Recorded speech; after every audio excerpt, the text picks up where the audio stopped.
खुशामदीद आप सबको हमारी तरफ से। और प्रोग्राम आप देख रहे हैं सलाम जे की। आज 3 अक्टूबर सन 2022 है। सुबह के 8:35 हुआ चाहते हैं और हस्ब वादा आपके सामने सुबह हाजिर खिदमत है प्रोग्राम सलाम जे के लेकर। नाज़रीन मोहतरम, इस प्रोग्राम में हमारी लगातार ये कोशिश रही है कि आपको न सिर्फ ख़बर बताएं बल्कि कुछ इतलात, कुछ इन्फॉर्मेशन, कुछ इंफोटेनमेंट से भी बात आप तक पहुँचे, ताकि सुबह जब आप चाय की चुस्कियाँ ले रहे हों, जब आप तैयारियों में लगे हों रोज़मर्रा के काम को शुरू करने में, तो हम आपकी इन्फॉर्मेशन में मज़ीद इजाफ़ा करें। आप हमारी इन्फॉर्मेशन में इजाफ़ा करेंगे कैसे? आप हमारे social media site Facebook, Twitter, Instagram को है, हमारी ऑफिशियल वेबसाइट www.gulistannews.in पर आएंगे, जहां पर आप हमारी इन्फॉर्मेशन को भी और ज़्यादा बेहतर करेंगे, अपना फीडबैक देंगे, तनकीद करेंगे और तनकीद बराए तामीर के हम कायल रहे हैं। तो ये चीज़ आप करेंगे क्योंकि हमारी ऑफिशियल साइट्स पर इस वक्त लाइव नशरियात शुरू हो गई है। फेसबुक पर, यूट्यूब पर वक्फे से आप तक नशरियात पहुँचती है और हमारी वेबसाइट 24/7 लगातार अपडेट रहती है, जहाँ पर आप ख़बरें पढ़ते भी हैं, तज़िया देखते भी और तबसरा अपना भी भेजते हैं। और आपसे जो वादा हम कर चुके हैं कि आप जो तबसरा करेंगे, आप जो बात हम तक पहुंचाएंगे, आप जो वीडियो हम तक पहुंचाएंगे, उसे ज़रूर हमारी राब्ता साइट पर जगह मिलेगी। और वो जगह लगातार पिछले 1 हफ्ते से हम दे रहे हैं और जिस मोहब्बत के साथ आप हमें भेज रहे हैं, मुझे उम्मीद है कि वो सिलसिला और भी जारी रहेगा। चूँकि आज 3 अक्टूबर सन 2022 है, तो अक्टूबर के महीने में आज का दिन जब आप देखेंगे तो जम्मू कश्मीर में ख़बरों से भरा हुआ दिन रहेगा।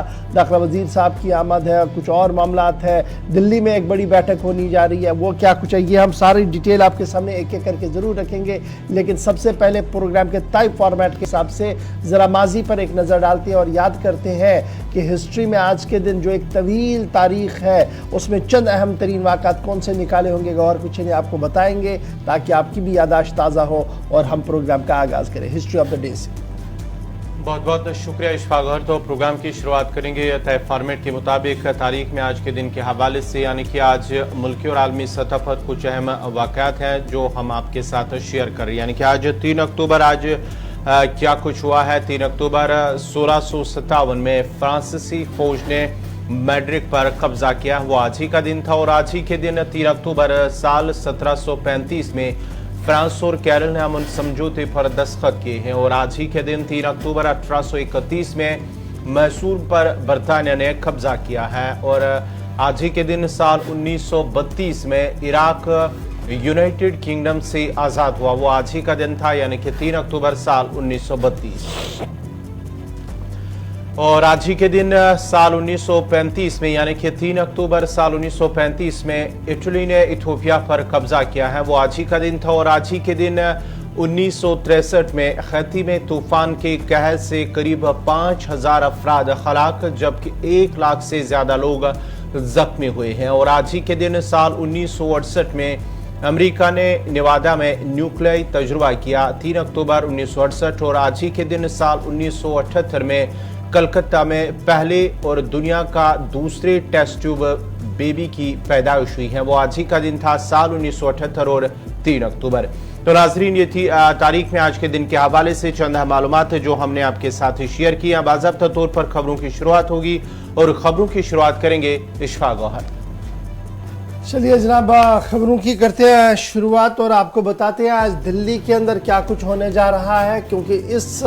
खबर के साथ ही हरारत सियासत के अंदर और ज़्यादा देखने को मिलेगी, क्योंकि दिल्ली की सियासत का असर जम्मू कश्मीर पर खासा पड़ता हुआ नज़र आ रहा है। बात करेंगे इलेक्शन कमीशन ऑफ इंडिया की, क्योंकि इलेक्शन कमीशन ऑफ इंडिया ने आज आला सतही इजलास जम्मू कश्मीर के हवाले से तलब किया है। और इस इजलास के अंदर जहां 20 अजला के डिप्टी कमिश्नर्स ज्वाइन कर रहे हैं,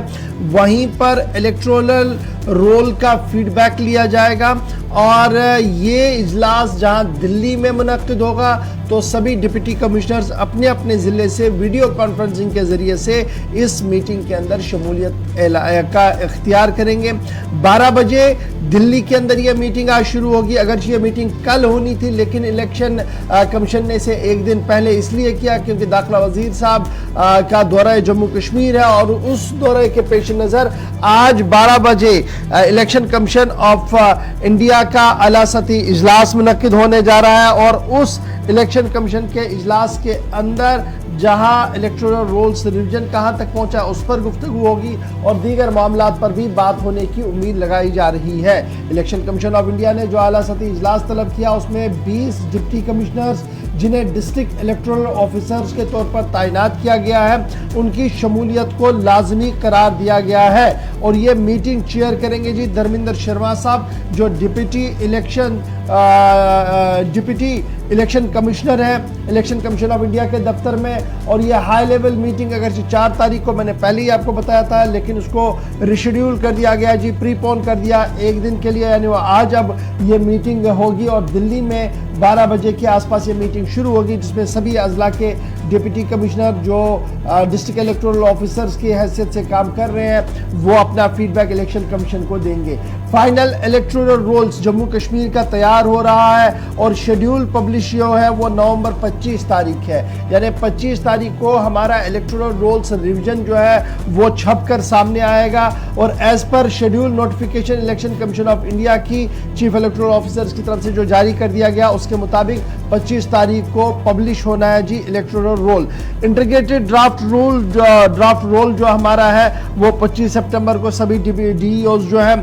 वो किस तरीके से इस पर काम कर रही है, क्या फाइनल्स हो रहे हैं, क्लेम्स कहां तक आई है, क्या कुछ हो रहा है, ये जनाब पूरा मुकम्मल करना होगा जी 25 अक्टूबर तक और 25 अक्टूबर के बाद 25 नवंबर को इलेक्टोरल रोल जो है वो पब्लिश होने हैं। तो ये सारा प्रोसेस जब चल रहा है इस प्रोसेस के बीच आज का दिन इंतहाई अहम है क्योंकि रिव्यू मीटिंग जो है वो इलेक्शन कमीशन ऑफ इंडिया की तरफ से ली गई है। अब पॉलिटिकल पंडितों का क्या कुछ कहना, कहा जा रहा है कि सियासत में कभी कुछ भी हो सकता है और शाह और मोदी की जोड़ी किसी भी नामुमकिन को मुमकिन कर सकती है, लेकिन माहिरीन का मानना है कि अब जिस तरीके से प्रोसेस चल रहा है 25 नवंबर को इलेक्टोरल रोल्स पब्लिश होंगे तो उसके बाद जम्मू कश्मीर के अंदर रवा साल के दौरान यानी साल 2022 के आखिर तक चुनाव होना शायद मुमकिन नजर नहीं आ रहा है और ये इसलिए मुमकिन नहीं आ रहा है जब 25 नवंबर को इलेक्टोरल रोल्स शाया होंगे उसके बाद दिसंबर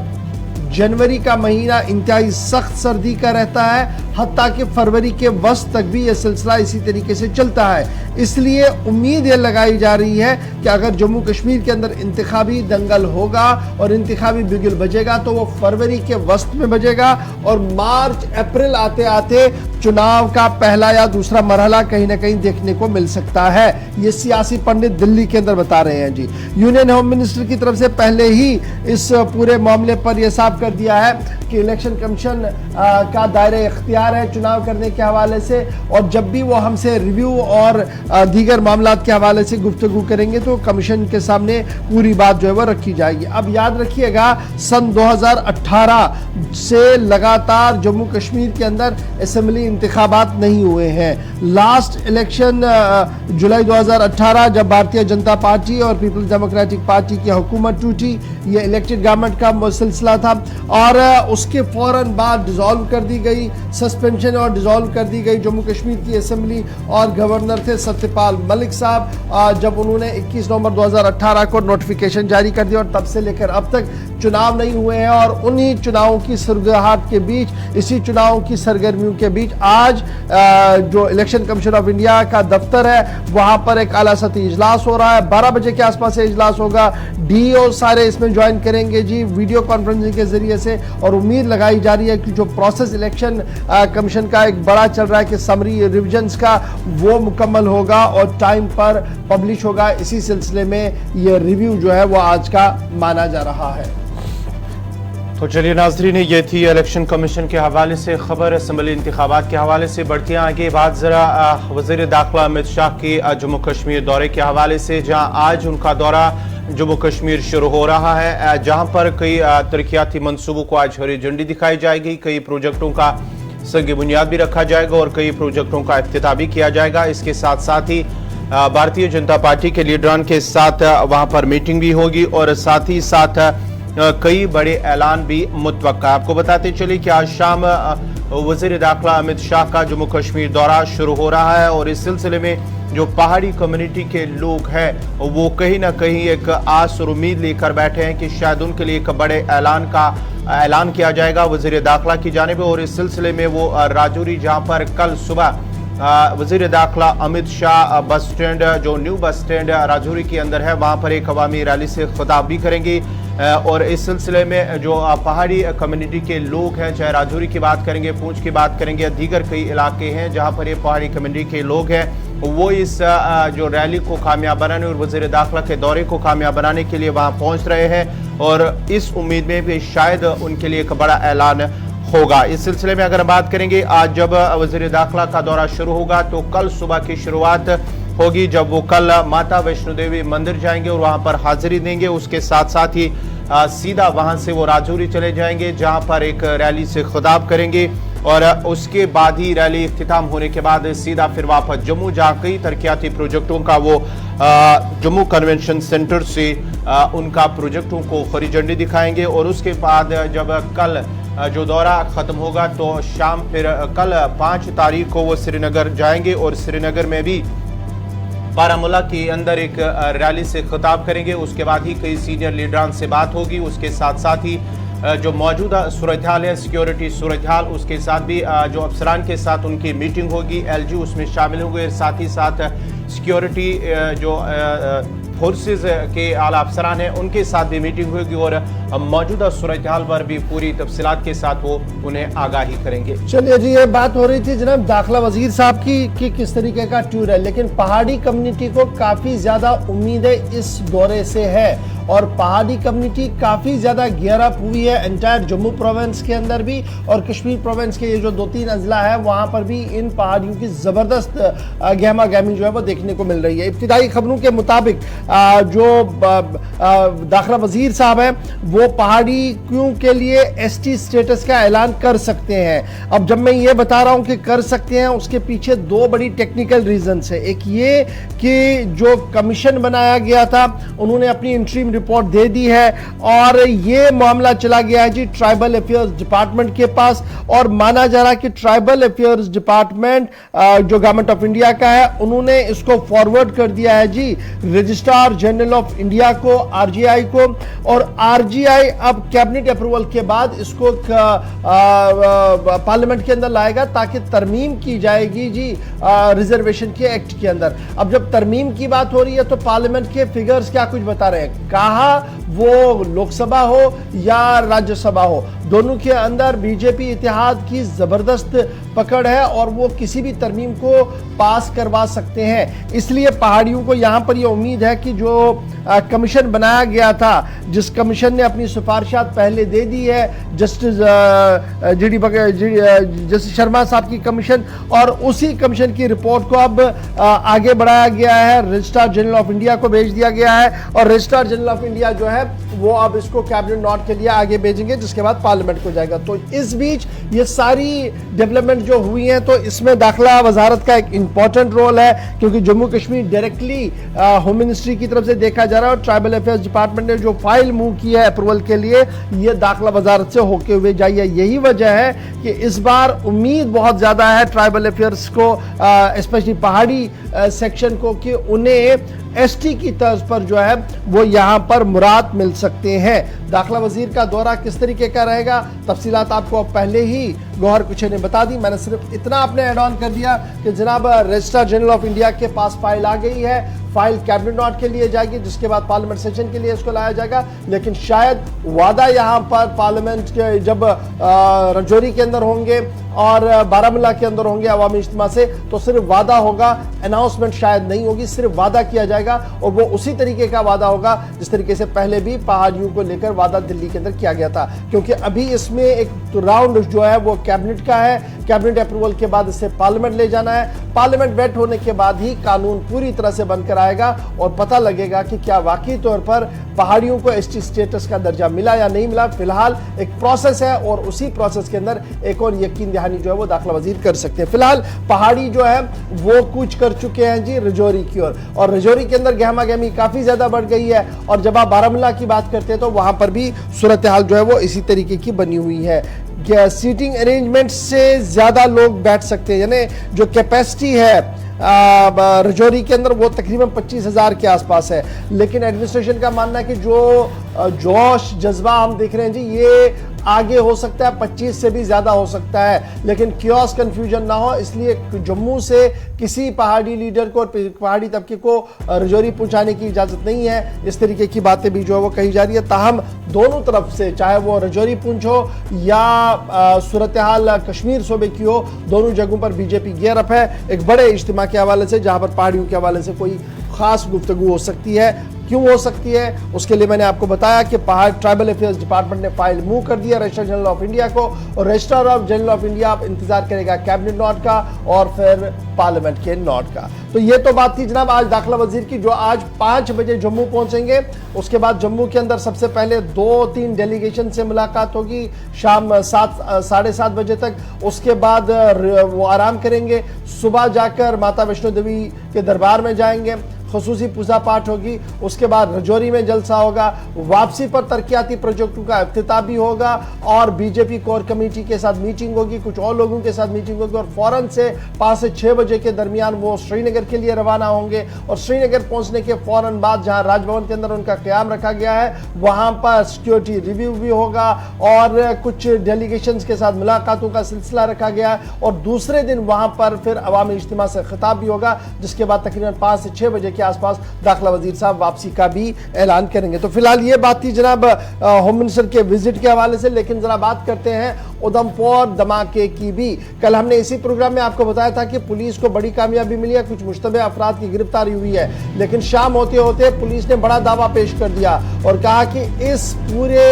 इन दोनों धमाकों के पीछे जो लोग थे वो बेनकाब हो गए हैं। जो एजेंसियां थी उनके नकाब से चेहरा उठा है, क्योंकि गिरफ्तार अशखास ने खुलकर यह बताया है कि किस तरीके से साजिशें हुई हैं और किस तरीके से जम्मू को दहलाने की कोशिशें नाकाम कर दी पुलिस ने। जी हाँ नाज़रीन, आपको बताते चले कि उधमपुर 2 बम धमाके जहां हुए हैं और इस सिलसिले में कल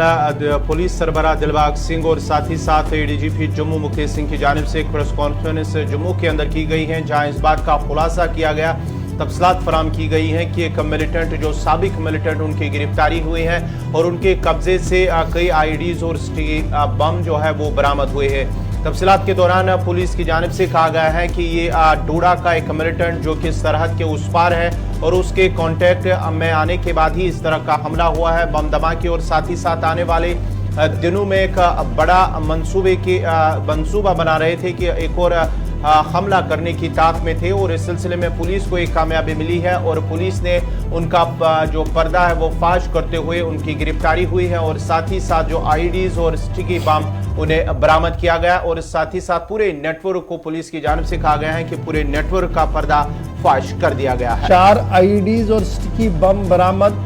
ये पुलिस ने दावा किया है, लेकिन जराया बता रहे हैं कि स्टिकी बम मिलने के बाद और ज्यादा अलर्ट हो गई है जम्मू कश्मीर पुलिस, क्योंकि स्टिकी बम का आना एक और चैलेंज बढ़ गया है जी जम्मू कश्मीर पुलिस के लिए। लेकिन साबिका मिलिटेंटों पर खुसूसी नज़र रखी जाएगी। पुलिस ने कल इस हवाले से हिकमत अमली तरतीब दे दी है, क्योंकि पिछले 2-3 हमलों के दौरान लगातार ये बातें सामने आई कि साबिका जंगजुओं का हाथ रहा है, साबिका जंगजू मुलविस रहे हैं, और उधमपुर धमाके में भी मुलविस साबिक जंगजू की गिरफ्तारी का जब दावा किया गया तो पता किया कि पाकिस्तान के अंदर बैठे जो लोग हैं वो किस तरीके से जम्मू कश्मीर के अंदर दहशत और जम्मू कश्मीर के अंदर ये इंतहा पसंदी को चला रहे हैं। ये दावा पेश किया दिलबाग सिंह साहब ने, जिनने कल प्रेस कॉन्फ्रेंस की। और पुलिस ने यहाँ पर पूरी जानकारी दी है, पुलिस ने जो जानकारी दी है उसके मुताबिक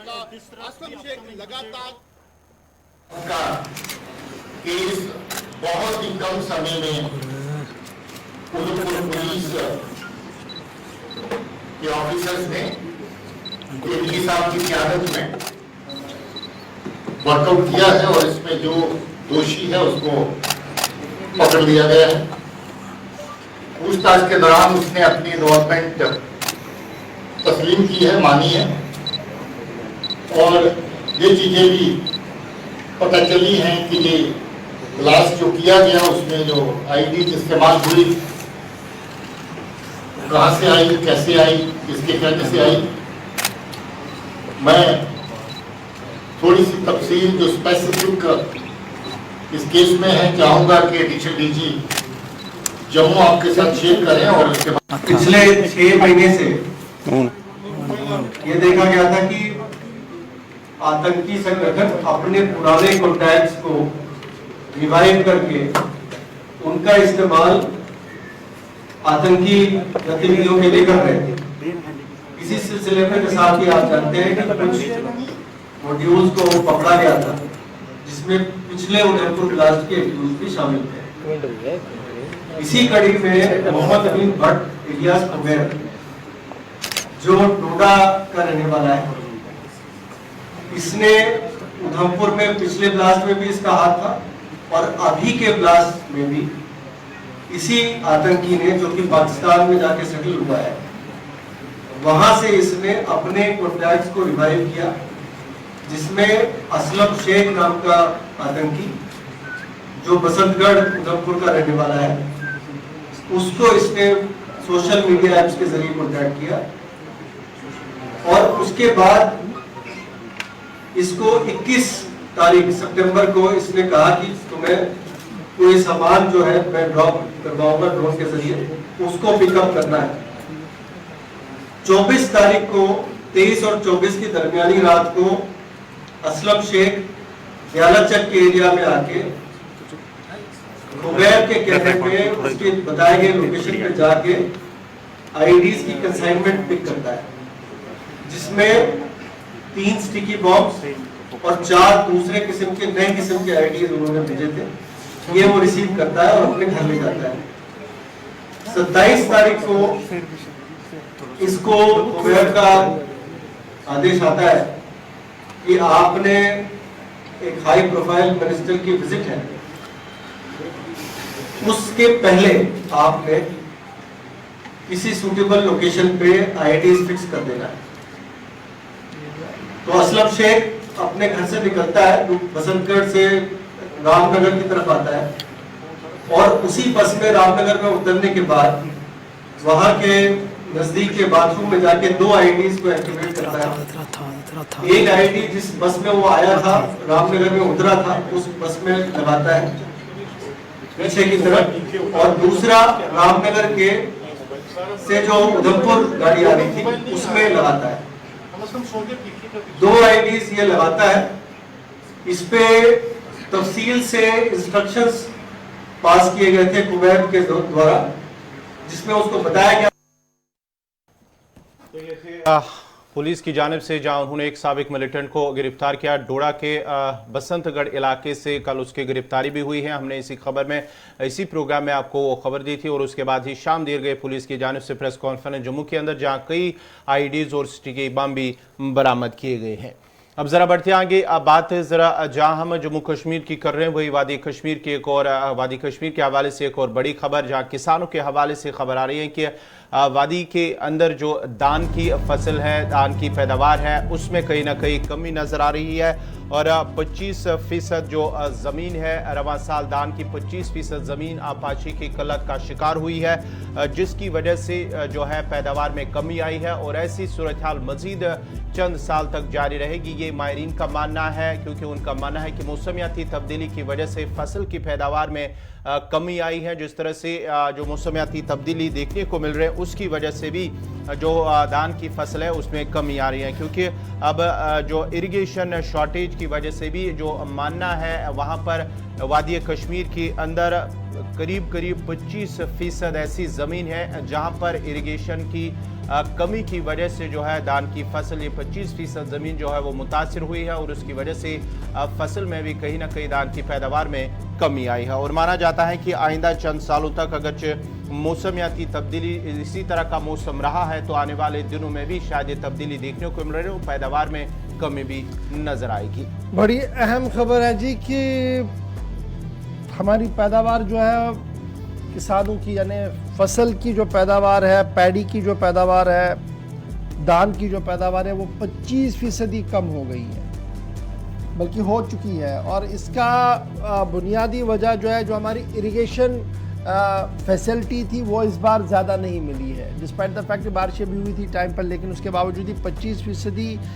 जो धान की ज़मीन है वो बुरी तरह से मुतासर हुई जी इरिगेशन शॉर्टेज की वजह से रवा साल के दौरान। और ये सिलसिला इस साल थमेगा नहीं, बल्कि आने वाले चंद सालों तक और रहेगा। सरकारी ज़राआ जो है वो लगातार इस बात की तस्दीक कर रहे हैं, और सरकारी और कॉस्ट के जो इंजीनियर्स, जो डॉक्टर्स हैं, जो रिसर्चर्स हैं, वो लगातार ये बता रहे हैं कि जनाब अब रिवायत से हटकर काम करने की ज़रूरत है। और अगर हमने रिवायत से हटकर काम नहीं किया तो आने वाले दिनों में ग़िज़ाई अजनास की किल्लत, जो अपनी हमारी पैदावार है, उसमें मज़ीद किल्लत होगी और हम और ज़्यादा डिपेंडेंट रहेंगे जी बैरून रियासत से माल को लाने के हवाले से। एग्रीकल्चर सेक्टर में जिस तरीके से मौसमियाती तब्दीली का असर है, जिस तरीके से हमारी गलतियों का असर है कि क्योंकि नदी नाले और ये जो सारे झरने हमारे पास चल रहे थे, जिस तबाही के साथ हमने इनको तबाह किया है, जिस तेज़ी के साथ हमने इनको तबाह किया और जिस शिद्दत के साथ हमने इनको बंद किया है, ब्लॉक किया है और कंक्रीट के जंगल खड़े कर दिए, सोसाइटियाँ खड़ी कर दी है, उसका असर ये है कि अब खेत तक पानी आ नहीं रहा है। और जब खेत तक पानी नहीं आ रहा है तो किसान अपनी तरीके से लाचार हो चुका है, परेशान हो चुका है, और ये सिलसिला आने वाले दिनों में भी चलेगा, आने वाले सालों में भी चलेगा। एक्सपर्ट्स का मानना है कि अब इस मुश्किल से निपटने के लिए हमने जी और ज़्यादा बेहतरी की ओर बढ़ना होगा और शॉर्ट क्रॉप्स को लगाना होगा, ताकि हम साल में 2 या 3 फसल निकाल सके, मुख्तलिफ फसल निकाल सके इसी ज़मीन से जहाँ पर पानी की किल्लत भी हो, लेकिन तब भी हमारा सिलसिला जो है वो चलता रहे। और इस सिलसिले में हमने ग्राउंड पर अब काम करने की ज़रूरत है, रिवायत से हटकर काम करना होगा, ये माहिरीन की तरफ से कहा जा रहा है। लेकिन 25% अगर इस साल हुआ है और 2-3 साल तक अगर इसी तरीके से चला तो आने वाले सालों में हमारी सूरत हाल अपनी पैदावार की क्या होगी, एक बार ज़रा सोचिएगा। और ये वो लोग भी सोचिएगा जो बिल्डर्स हैं, जो कंस्ट्रक्शन के साथ जुड़े हुए हैं, वो कहते हैं कोई परेशानी नहीं है, दरार चल रहा था, पानी आ रहा था, ऐसे बंद हो गया जी, ऊपर से ही बंद हो गया। ये ऊपर से करते करते हमने बहुत ऊपर तक इसको पानी बंद कर दिया है, जिसकी वजह से अब नीचे रहने वाले लोगों को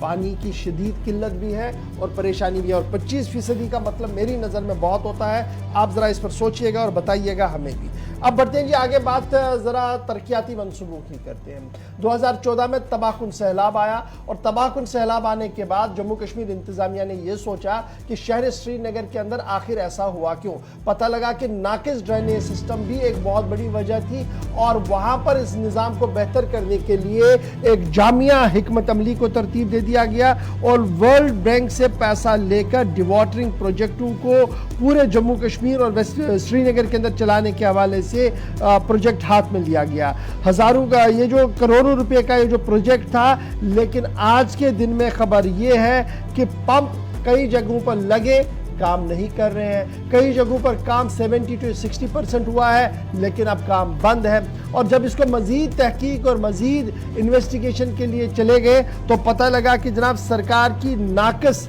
सिस्टम की वजह से, मनसूबाबंदी की वजह से जो कंपनी जिसको ये काम सौंपा गया था उसने हाथ खड़े कर दिए हैं। और हाथ खड़े करने की बुनियादी वजह जो है वो ये है कि 20 करोड़ रुपए की लायबिलिटी अभी तक उस कंपनी को नहीं दी गई है। अगरचे पैसा वर्ल्ड बैंक से आया है, अगरचे प्रोजेक्ट ऑलरेडी अप्रूव्ड है, अगरचे मामला सबसे पहले पैसों का था तो वो क्लियर हो गया था, तो फिर ये लायबिलिटियाँ क्यों रही? और फिर 2014 से 2022 के इख्तिताम की ओर हम चल रहे हैं। अक्टूबर के महीने में हम आखिरी लेग पर आ चुके हैं, लेकिन अगर अभी भी सूरत हाल ये रही कि हम निज़ाम को बेहतर नहीं कर पाए और सिस्टम को बेहतर नहीं कर पाए तो हमने 2014 में फिर सीखा क्या है। सीधे श्रीनगर चलेंगे, हिलाल मेरे साथ ज्वाइन कर चुके हैं। हिलाल, बड़ी इंपॉर्टेंट बात है और शहर श्रीनगर के अंदर स्मार्ट सिटी का ख्वाब भी हमारे सामने है और अक्सर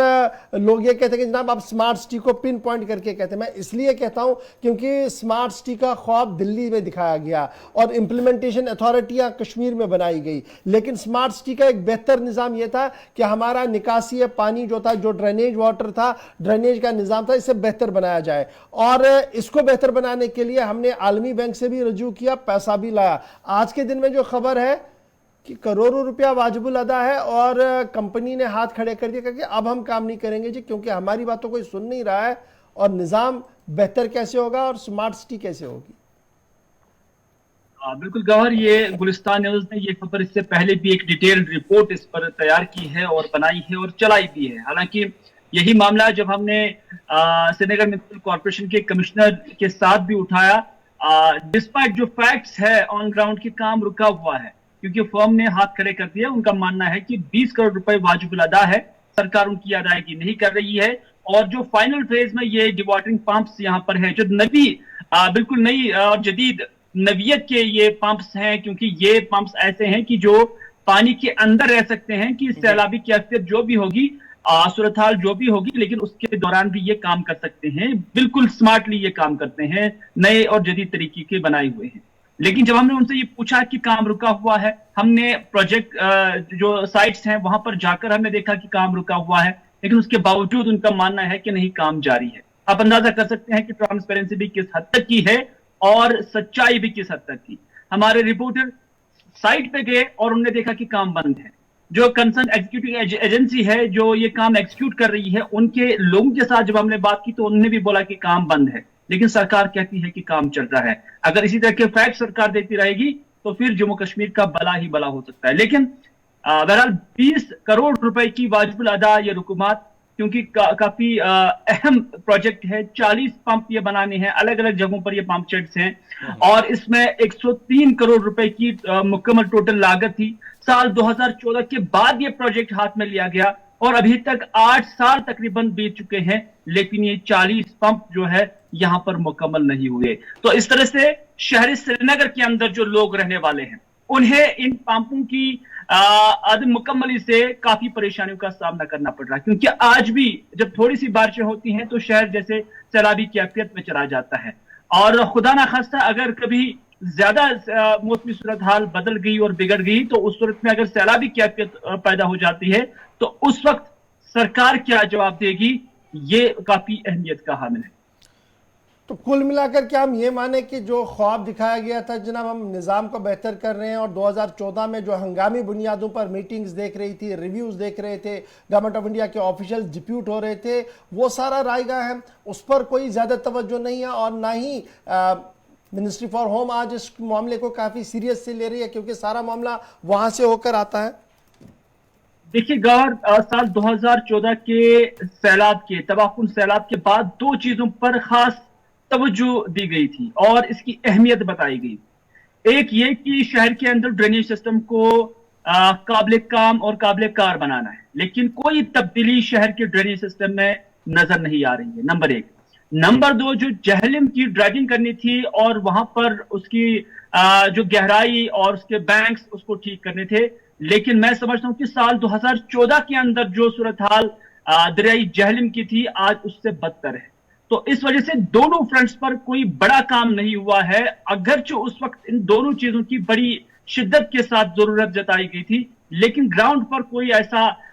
जो है कारनामा नजर नहीं आ रहा है कि जिससे ये लगे कि अगर खुदा न खास्ता साल 2014 जैसा सैलाबी सूरत हाल पैदा हो जाता है तो उस सूरत में सरकार का इन 8 सालों के दौरान जो काम है वो हमें उस वक्त काम आ जाएगा। मुझे लगता है कि उसमें कोई भी ऐसी चीज नहीं है जो ऐसी सूरत हाल को डील करने में मददगार साबित हो सकती। बहुत शुक्रिया जी हिलाल हमारे साथ ज्वाइन करने के लिए। बड़ी इंपॉर्टेंट बात थी, आपको याद होगा कि इसी प्रोग्राम में चंद दिन पहले कुछ लोगों ने बात की थी, कहा था कि बमिना से कुछ लोगों ने बात की जनाब और कमरवारी से बात की थी, कहा जनाब पंप स्टेशन तो बना लेकिन चल नहीं रहा, थोड़ी सी बारिश हो रही है तो हम सबमर्ज हो जाते हैं, पानी बहुत आता है। और फिर जब हमने और इसको खंगालने की कोशिश की तो खबर सामने आई कि जनाब इस तरीके का मामला है जिसको लेकर आज भी हुकूमत उतनी संजीदा नहीं है जितनी होनी चाहिए। छोटा सा ब्रेक होगा जी, यहाँ पर ब्रेक के उस पार आएंगे तो आपको बताएंगे निज़ाम तालीम में मजीद कुछ फैसले लिए गए हैं। वो फैसले हैं क्या बोर्ड ऑफ स्कूल एजुकेशन की तरफ से। फिर आपको आगे बढ़ाकर सीधे लद्दाख लिए चलेंगे जहाँ पर आज दूसरा दिन है एहतजाज का,